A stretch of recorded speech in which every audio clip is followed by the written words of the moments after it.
From the Knights of the Round Table to Indiana Jones's Last Crusade, fictional characters, and even some real ones, have been searching for the Holy Grail for nearly 900 years.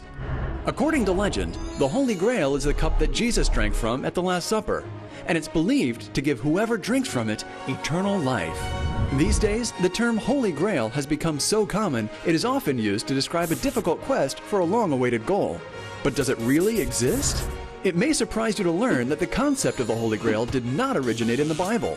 Though the Bible does mention the cup Jesus used during the Last Supper, it doesn't play a prominent role or stand out as a miraculous object. In fact, the legend of the Holy Grail was born in quite another place: the medieval romantic adventures written about King Arthur and his legendary court. In the late 12th century, building on even older Celtic myths, a French poet named Chrétien de Troyes first wrote of a mystical vessel known as the Grail. Chrétien didn't explicitly connect the vessel to the Last Supper, and he didn't even refer to it as holy. In fact, in his version of the story, the Grail wasn't even a cup at all, but more of a serving dish.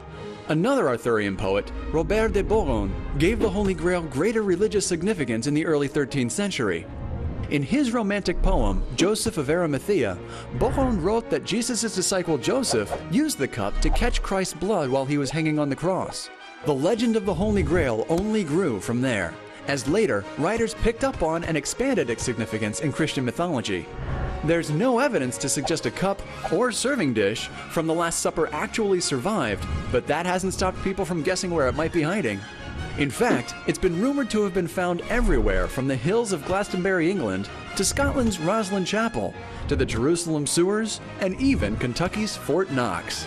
But perhaps the most likely contender is the magnificent chalice on display at the Cathedral of St. Mary in Valencia, Spain. Used as the official chalice of the Roman Catholic Church, it's been carbon dated to between 300 BC and AD 100, and was made in the Middle East, boosting its claim for many Holy Grail believers.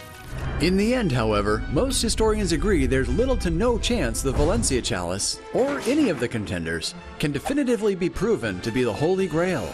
It seems clear that the Grail is the stuff of Arthurian legend rather than fact. Just don't try telling that to Indiana Jones.